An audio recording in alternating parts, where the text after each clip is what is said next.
오늘은 네 번째 시간으로 반도체에서 에너지 밴드갭을 갖는 이유를 설명해주는 크로니 페니 모델에 대해서 설명을 하고요. 두 번째, 가장 중요한 에너지 밴드 다이어그램을 해석하는 방법, 그리고 세 번째, 양공과 유효 질량의 개념에 대해서 설명하도록 하겠습니다. 이제부터 반도체 개념에 대해서 조금씩 나오기 시작합니다.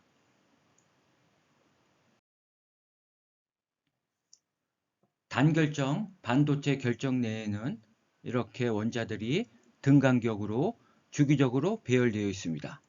이러한 주기적인 배열은 주기적인 포텐셜 함수를 형성시킵니다. 원자와 원자 간격을 R이라고 하면 이 원자들이 만들어내는 포텐셜은 R분의 1, 즉 분수함수로 표현을 할 수 있습니다. 따라서 이러한 모양을 갖습니다. 그래서 이 원자와 원자 사이에는 이러한 모양의 포텐셜 배리어가 형성이 됩니다. 그리고 원자에 구속되어 있는 전자들은 연속적으로 분포하는 것이 아니라 E1, E2, E3 이와 같이 에너지가 양자화되어 있다는 것은 앞에서도 설명을 하였습니다. 이러한 주기적인 포텐셜 함수를 사각형으로 근사시킬 수가 있습니다. 이 부분이 웰이고요. 이 부분이 배리어인데 이것을 이렇게 사각형으로 근사시킨 것입니다. 포텐셜 웰과 배리어의 폭은 각각 A, B로 하였고요. 영역 1, 포텐셜 웰에서는 V는 0입니다. 그리고 배리어에서는 V는 V0에 해당합니다. 이제 주기적으로 변하는 포텐셜 함수에 대한 슈레딩거 방정식에 대해서 알아보도록 하겠습니다. 크사이 x는 주기함수 ux와 사인 코사인의 함수, 즉 exponential ikx 함수의 곱으로 표현할 수 있습니다. 이 크사이 x를 두 번 미분하면 u의 x로 변환할 수가 있습니다. 이 식을 앞에서 구한 1차원 슈레딩거 시간 독립 방정식에 대입을 하고 정리하면 이렇게 바뀌어집니다. 영역 1에서는 포텐셜 웰에 해당하므로 V = 0입니다. 그래서 V = 0를 넣고 정리를 하고 알파 제곱을 하바 제곱분의 2m로 치환을 하면 이러한 슈레딩거 방정식이 얻어집니다. 이 슈레딩거 방정식의 해는 개수 a, b를 가지는 익스포넨셜 알파와 k 함수로 표현할 수가 있습니다. 영역 2에서는 포텐셜 배리어에 해당하므로 V가 V0가 됩니다. 그래서 V에다 V0를 대입하고 그 다음에 베타 제곱을 하바 제곱분의 2m에 E-V0로 치환을 하고 정리를 하면 이렇게 됩니다. 이 함수의 해도 역시 개수 C와 D를 가지는 익스포넨셜 베타와 K의 함수로 표현할 수가 있습니다.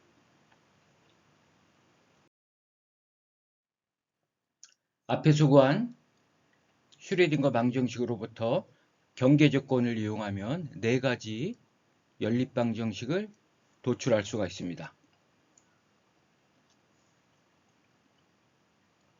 첫 번째 식에서는 a 플러스 b 마이너스 c 마이너스 t = 0이 나오고요. 이렇게 구할 수가 있습니다. 조금 복잡한데요. 이것을 푸는 것은 4x4 행렬식으로 풀면 됩니다. 굉장히 복잡한데요. 크레머 공식을 이용하면 되는데 여기서 풀이 과정은 생략하도록 하고요. 각 개수들의 값을 행렬식에 포함합니다. 첫 번째에선 1, 1, 마이너스 1, 마이너스 1. 두 번째는 알파 마이너스 k, 알파 플러스 k 이런 것들이 행렬식에 들어가게 됩니다. 그래서 이거를 정리하면 다음과 같습니다. 여러분들 이 풀이 과정은 되게 복잡하므로 굳이 여러분들 풀어보지 않아도 상관이 없습니다. 우리가 뭐 여기서 수학을 배우는 것이 아니기 때문에 이 결과만 잘 이해를 해줬으면 좋겠습니다. 우리 베타 제곱은 하바 제곱분의 2m의 2-v0였기 때문에 입사 에너지가 v제보다 작은 경우에 베타는 허수가 되므로 베타 이꼴 I 감마로 치환을 하면 요 식은 이렇게 다시 바꿀 수가 있습니다.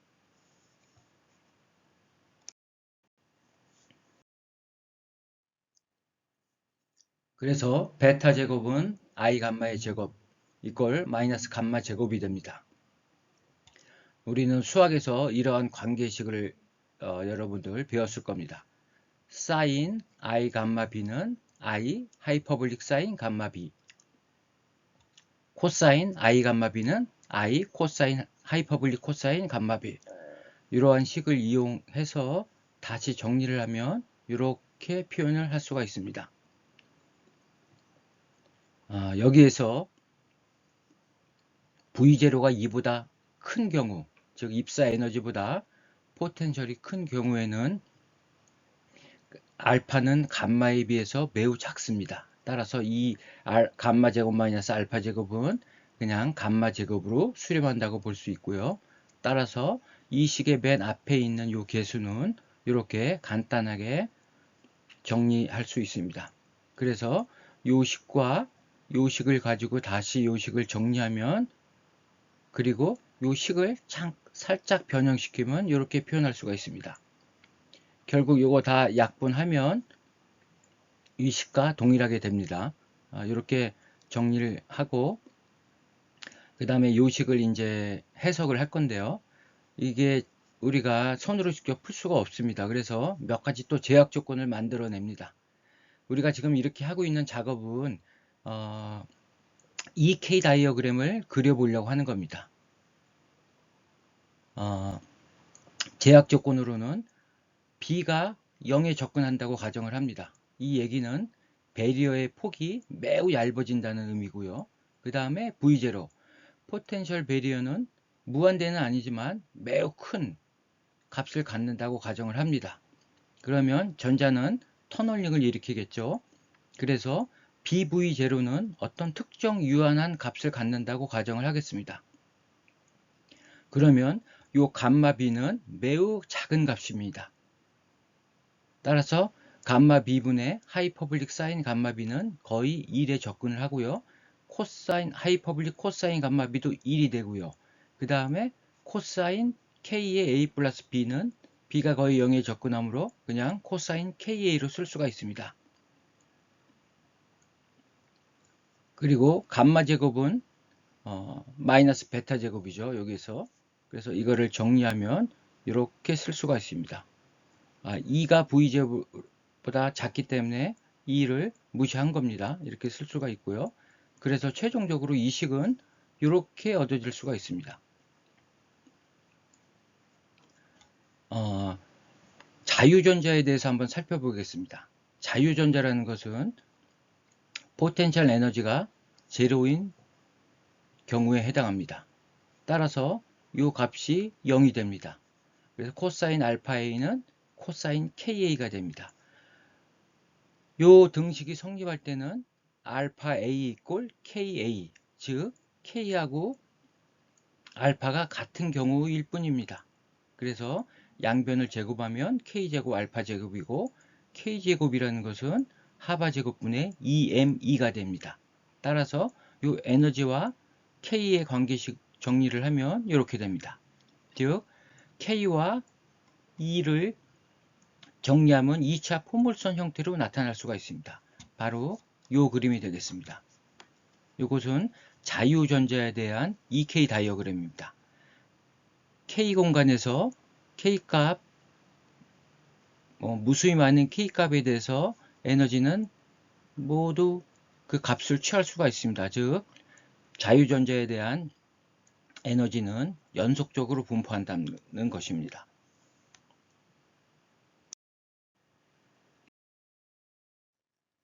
자, 우리는 이제 이 식을 더 자세히 고찰해 볼 것입니다. 지금까지는 자유전자에 대해서 고찰했지만 이제 포텐셜 웰 배리어에 구속이 되어 있는 경우, 즉 반도체 결정 내에서 전자가 운동하는 경우에 어떻게 변하는가 살펴보도록 하겠습니다. 사인 알파 A분의 사인 알파 A 이러한 함수, 즉 시타분의 사인 시타 이런 함수를 우리는 싱크 함수라 합니다. 최다값은 2를 갖고요. 파이, 2파이, 3파이 이런 값에서 0을 갖고요. 그 다음에 진폭이 쭉 감소하는 이러한 함수입니다. 이러한 것을 우리는 싱크 함수라 하고요. 이 앞에는 싱크 함수가 되겠습니다. 그렇지만 이 앞에 계수가 붙기 때문에 이 값은 1이 아니고 1보다 큰 값을 가질 것입니다. 그리고 두 번째 함수는 코사인 알파 A입니다. 코사인 알파 A는 최대값 1과 최소값 마이너스 1을 가지는 코사인 함수가 되겠습니다. 이 두 함수의 합을 그려보면 이 두 그래프의 합이 되겠습니다. 따라서 이 두 함수를 합을 구해보면 이 값들은 이 값하고 이 값을 더하면 1보다 훨씬 넘어갈 것입니다. 그래서 두 함수의 합은 1보다 넘어가고 또 마이너스 1보다도 더 작은 그러한 값을 갖는다는 걸 알 수 있습니다. 그래서 이 두 함수의 합을 그리면 이러한 형태가 됩니다. 좀 복잡한데요. 앞에 싱크 함수보다도 더 커졌죠. 커졌는데 우리가 이 함수가 요 그래프입니다. 요 함수가 코사인 KA이기 때문에 코사인 KA는 마이너스 1에서 플러스 1까지 값을 갖습니다. 따라서 이 두 함수가 같을 때는 요 교차점이 바로 같은 경우에 해당하겠습니다. 따라서 이 함수는 이 교차점을 중심으로 해서 요 사이 1과 마이너스 1 사이에서만 그 값을 갖게 됩니다. 따라서 1과 마이너스 1 밖의 부분, 이러한 부분, 이러한 부분, 이러한 부분은 파동 함수를 갖지 않습니다. 즉, 이 함수는 불연속적인 분포를 갖는다는 얘기입니다. 그래서 파동 함수가 존재하는 구간은 전자가 존재하는 구간이기 때문에 이 회색으로 칠한 부분, 이러한 부분이 전자가 존재하는 부분이고요. 그 다음에 이러한 부분, 1과 마이너스 1에서 벗어난 부분, 이 부분은 전자가 존재하지 않는 구간입니다. 이 지점은 이 함수가 1의 값을 갖는 경우입니다. 따라서 이 값, 알파 A, 사실 알파나 K나 같은 겁니다. 그래서 이 값이 0을 가질 때, 그때는 이 함수가 1을 갖습니다. 값이 1이 되고요. 그 다음에 알파가 A분의 파이인 경우, 즉 코사인 파이가 되죠. 그때는 마이너스 1을 갚습니다.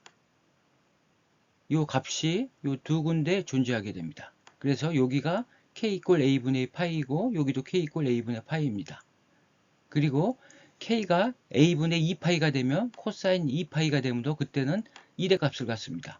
이 두 군데가 K 이퀄 A분의 2파이에 해당합니다. 따라서 이 함수는 이렇게 가다가 끊어지고 다시 이렇게 가고 또 이 구간에서 끊어지고 이렇게 가고 이러한 불연속 함수 형태로 나타납니다. 그래서 아까 K 이꼴 알파 그 다음에 K제곱은 알파제곱 이꼴 하바제곱의 2m이 그래서 2는 2m분의 하바제곱 K제곱 이렇게 구했는데요. 요거는 자유전자에 대한 EK 다이어그램인데 이러한 경우에는 K 이꼴 A분의 파이 요 지점에서 끊깁니다. 그래서 불연속점을 갖게 되는 것입니다. 그래서 자유전자의 경우는 이렇게 되지만 반도체 결정 내에서는 불연속점이 A분의 파이에서 존재하고요. 또 A분의 2파이에서 존재하게 됩니다. 그래서 이 부분이 이렇게 파동함수가 존재하지 않는 부분이 있어서 요 사이를 우리가 일반적으로 에너지 밴드 갭이라고 표현을 합니다.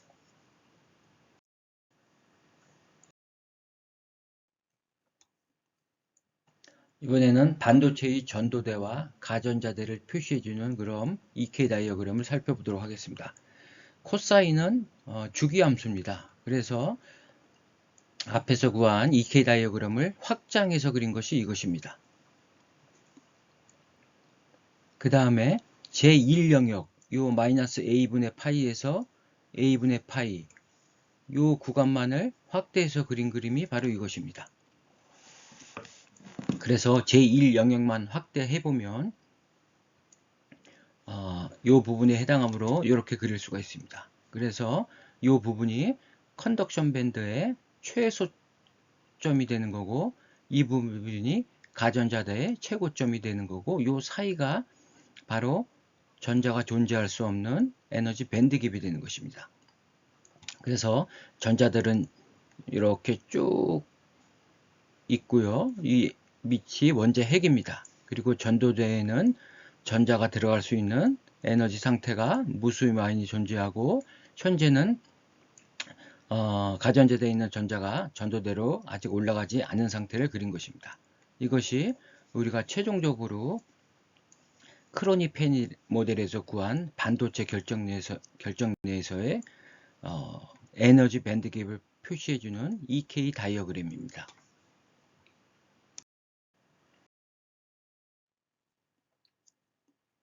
자, 온도와 전기장에 의한 전자의 움직임을 한번 살펴보겠습니다.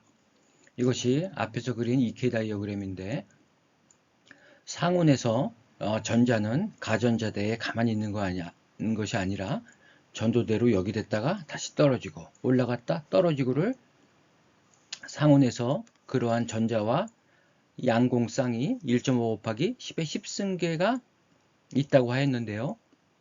이렇게 계속 올라가고 떨어지를 반복하고 있는 것입니다.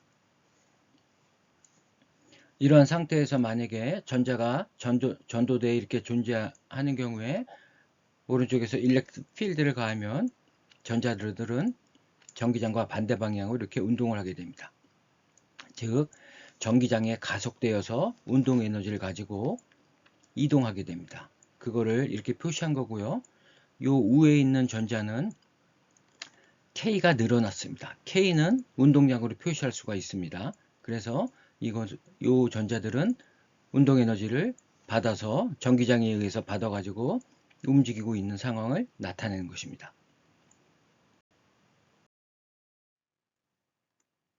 지금까지는 EK 다이어그램으로 에너지 밴드 갭을 설명했는데요. 우리는 앞으로 이 EK 다이어그램을 사용하지 않습니다. 우리는 이렇게 실제 공간에서의 반도체의 에너지 밴드 갭을 갖고 이제 앞으로 설명을 할 건데요. 이 에너지 밴드 다이어그램은 앞으로 계속 많이 나옵니다. 반드시 이해를 하고 넘어가야 됩니다. 이거는 어떻게 그린 거냐면 이 EC 전도대의 바닥 상태의 전자들을 이렇게 직선으로 표시해 줍니다. 그리고 밸런스 밴드 가전자대의 가장 높은 점이 이 선입니다. 이렇게 그리고요. 그 다음에 이 위에는 이 위가 되겠죠. 이 각각 상태들은 이 점선으로 표시한 것들은 전자들이 들어갈 수 있는 방입니다. 에너지 상태인데요. 지금 등 간격으로 안 그려져 있고 위로 올라갈수록 간격이 점점 촘촘해지는데요. 이거는 나중에 이제 설명을 할 겁니다. 전자들이 차지할 수 있는 방이고요. 여기는 밑에가 원재 핵이기 때문에 여기들은 전자들이 다 꽉 차 있습니다. 그리고 가전자대에 있는 그 제일 위에 있는 전자가 에너지를 받아서 전도대로 올라간 상태를 그린 것이고요. 이 간격이 에너지 밴드 갭에 해당합니다. 우리가 여기서 이해할 수 있는 것은 이 에너지 밴드 다이어그램이라는 것은 전자의 위치 에너지를 그린 것입니다. 여기가 전자의 위치 에너지가 전도대에서 가장 낮은 곳이고 위로 올라갈수록 더 높은 곳입니다. 그래서 에너지 밴드 다이어그램은 전자의 위치 에너지 마이너스 QV를 그린 거라고 생각을 하시면 됩니다. 여기서 마이너스 Q는 전자의 전하량이고요. V는 전위, 포텐셜입니다. 이것은 반도체에서 전압하고 혼용해서 사용해도 상관이 없습니다. 엄밀한 의미에서는 전압차가 되겠는데요. 그냥 전압으로 보셔도 되고요. 그래서 전위와 전자의 위치 에너지는 부호가 반대인 걸 알 수가 있습니다. 그리고 마이너스 Q파이라는 표현도 많이 합니다. 오히려 뒤에서는 이 파이라는 표현을 더 많이 쓸 것입니다. V하고 같은 의미입니다. 그래서 이 전자가 떠난 요 빈 자리를 우리는 뒤에서 다시 설명하겠지만 양공이라고 합니다. 여기는 플러스 양전하를 띄고 있는데요. 반도체에서 주인공은 전자입니다. 항상 뭐든지 전자를 기준으로 얘기하기 때문에 여기가 전자의 위치 에너지가 가장 낮은 곳이면 양공의 위치 에너지가 가장 낮은 곳은 이곳입니다. 아래로 갈수록 높아지는 거고요. 전자는 여기서 위로 올라갈수록 위치 에너지가 높아지는 것입니다. 이러한 점을 좀 잘 이해를 했으면 좋겠습니다. 그러면 에너지 밴드 다이어그램을 해석하는 법을 잠시 설명하겠습니다. 다양한 에너지 밴드 상태를 그려놨는데요. 이 C가 컨덕션 밴드의 최저점입니다. EV는 가전자대의 최고점입니다. 판판이 가다가 이렇게 경사진 밴드, 다시 또 판판한 이러한 경우를 한번 살펴보도록 하겠습니다. 앞에서도 설명했지만 이러한 경우에 전자의 위치 에너지는 여기가 여기보다 더 높습니다. 이 사이는 에너지 밴드 갭이죠. 전자의 위치 에너지가 더 높기 때문에 전자들은 자연스럽게 이렇게 내려갈 것입니다. 전자의 흐름은 이렇게 될 거고요.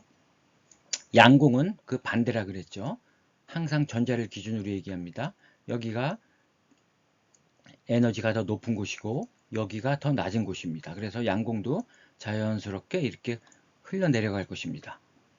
반대로 전자가 여기 있다면 이쪽으로 가기 위해서는 어떠한 에너지가 필요할 것입니다. 전자가 이렇게 내려가니까 일렉트릭 필드는 이렇게 형성이 되겠죠. 이상을 요약한 것이 오른쪽 그림인데요. 전자의 위치 에너지는 오른쪽이 높고 왼쪽이 낮고, 그렇다면 전위는 반대가 되겠죠. 마이너스의 관계가 있으니까. 즉 전압은 여기가 높다는 얘기입니다. 여기가 높고 여기가 낮고, 전기장의 방향은 전류의 방향이죠. 전류는 이렇게 형성이 됩니다. 그리고 전자의 흐름은 이렇게 되고 오른쪽에서 왼쪽으로 흘러가도록 이렇게 나타납니다. B번 같은 경우에는 이거의 반대이기 때문에 그냥 반대로 생각하면 되고요. 밴드가 이렇게 평평한 경우에는 어떠한 흐름도 존재하지 않습니다.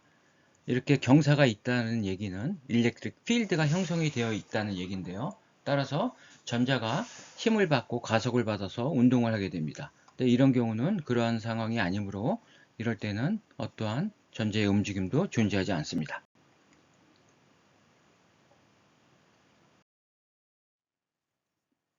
이번에는 뒤에서 p-n 접합에서 배우겠지만 미리 잠깐 설명을 해보도록 하겠습니다. 이건 매우 중요한 내용이라 여러분들 몇 번 이건 반복적으로 설명을 할 것인데요. 이러한 에너지 밴드 상태가 있다고 한번 가정을 해봅시다. 전자의 위치 에너지는 여기가 높고요. 여기가 낮고, 양공의 위치 에너지는 여기가 높고, 여기가 낮고 여기가 높습니다. 따라서 양공은 이렇게 흘러갈 수가 없습니다. 전자도 이렇게 흘러갈 수가 없습니다. 여기에 있는 전자가 이쪽으로 가기 위해서는 이 에너지 배리어보다 더 높은 에너지를 가진 전자, 바로 이러한 전자들은 이쪽으로 갈 수가 있을 겁니다. 그러나 이러한 전자들은 이쪽으로 건너가지 못합니다. 만약에 이러한 전자들을 이쪽으로 보내고 싶다면은 어떻게 하면 되겠습니까? 이 배리어의 높이를 낮춰주면 됩니다. 그러면 이 배리어를 어떻게 낮춰줄 것이냐? 외부에서 전압을 인가해서 낮춰줄 수가 있습니다. 그러면 어느 쪽에다가 플러스를 걸고 어느 쪽에다 마이너스 전압을 걸어줬을 때 이 배리어의 높이가 낮아지겠습니까? 여기에 전자의 유추 에너지가 높습니다. 따라서 이쪽에다 플러스 전압을 걸어주면 상쇄가 되기 때문에 이것이 밴드가 이렇게 내려옵니다. 그리고 여기에 마이너스 전압을 걸어주면 이쪽에 마이너스 전압을 걸어주면 위치 에너지가 증가합니다. 따라서 이 밴드가 이렇게 위로 올라갑니다. 그러면 여긴 내려오고 여긴 올라가니까 이 높이는 낮아지게 됩니다. 그것을 그린 것이 바로 이것입니다. 그래서 이제 전자가 이쪽으로 넘어갈 확률이 존재하게 됩니다.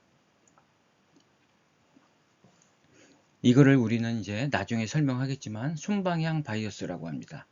순방향이라고 해서 전자나 양공이 잘 흘러갈 수 있는 방향이 되겠습니다. 그리고 역으로 여기다 반대로 마이너스를 걸어주고 플러스를 걸어주면 여기에 있는 전자의 위치 에너지는 더 올라가게 됩니다. 따라서 이 밴드가 더 올라가고 여기에 플러스 전압을 걸어줬기 때문에 전자의 위치 에너지는 내려가게 됩니다. 따라서 더 내려갑니다. 그래서 이러한 배리어가 높이가 더 높아집니다. 따라서 이런 경우에는 전자가 이쪽으로 넘어갈 수도 없고 양공도 이쪽으로 넘어올 수도 없습니다. 따라서 이런 경우에는 전자의 흐름을 방해한다고 해서 우리는 역방향 바이어스라고 합니다.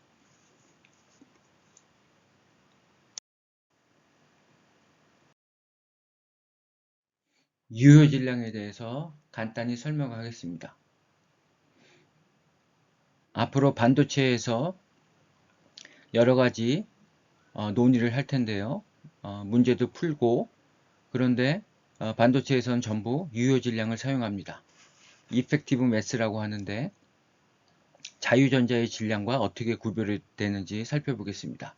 이상적인 자유전자는 자유공간에서 내부 외부의 외력 없이 자유롭게 운동합니다. 그런데 반도체 결정 내에서는 전자는 여러 가지 힘과 상호작용을 하면서 이동하게 됩니다. 주로 플러스 전하를 띤 입자들과 상호작용을 하는데요. 양성자, 그 다음에 양전하를 띤 이온화된 불순물, 그리고 외부에서 인가한 전기장, 이런 것들과 상호작용을 하게 됩니다. 따라서 유효질량이라 하는 것은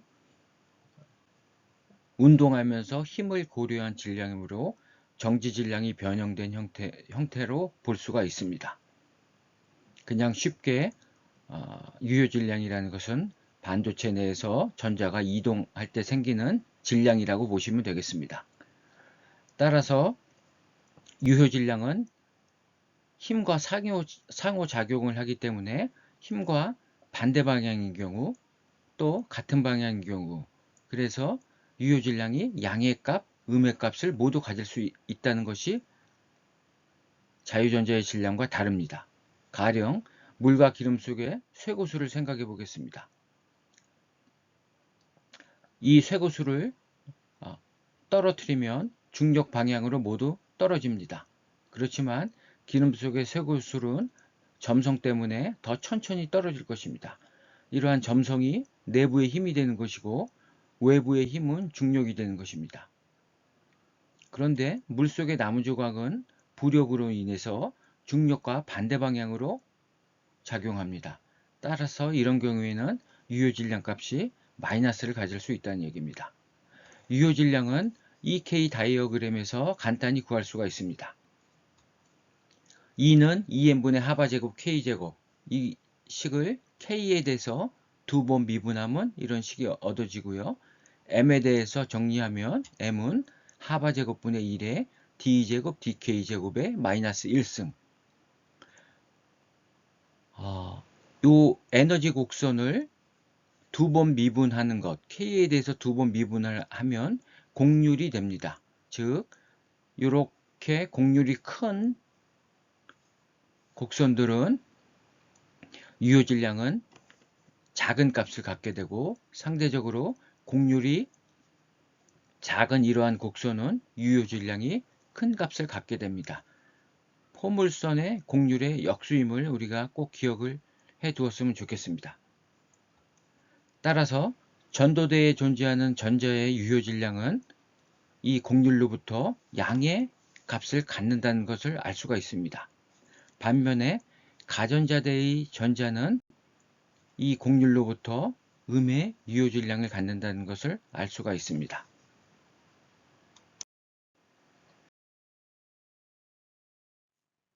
마지막으로 유효 질량에 대해서 더 논의를 하고, 마지막으로 양공의 개념에 대해서 간단히 설명하겠습니다.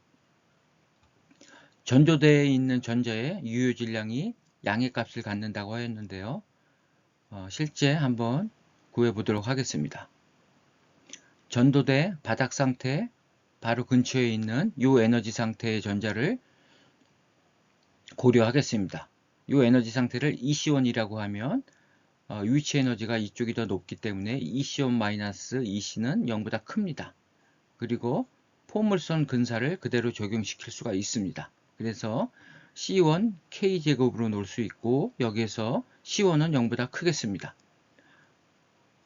에너지를 K로 두 번 미분하게 되면 EC1이 되고, 최종적으로 얻어지는 전자의 유효 질량은 EC1분의 하바제곱, 이 값은 0보다 큼을 알 수가 있습니다. 유효 질량은 이런 식으로 표기를 합니다.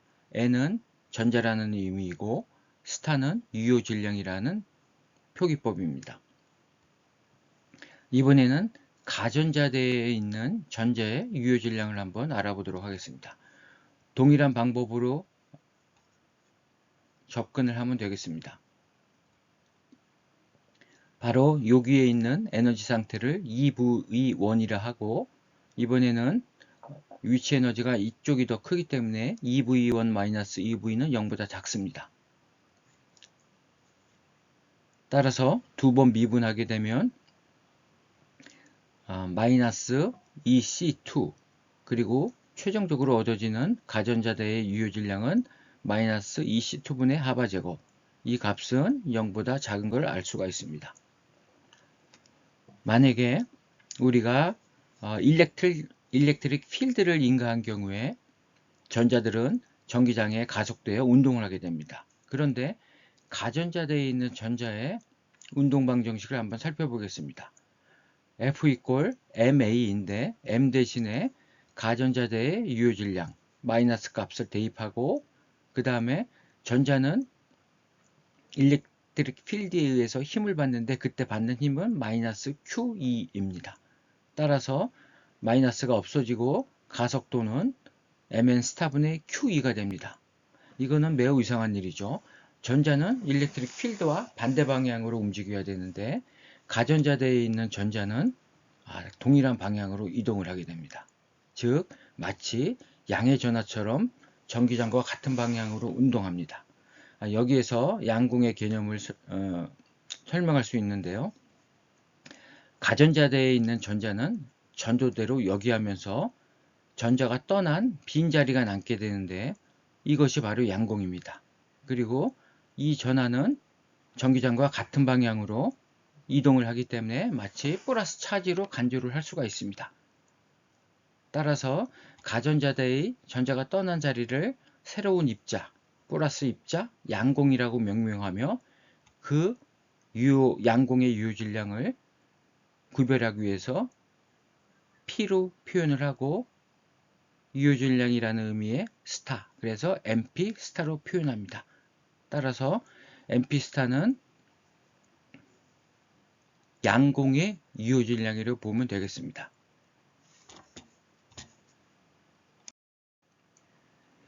앞으로 반도체에서는 가전자대의 전자를 해석하는 데 있어서 바로 이 양공을 이용해서 해석을 할 겁니다.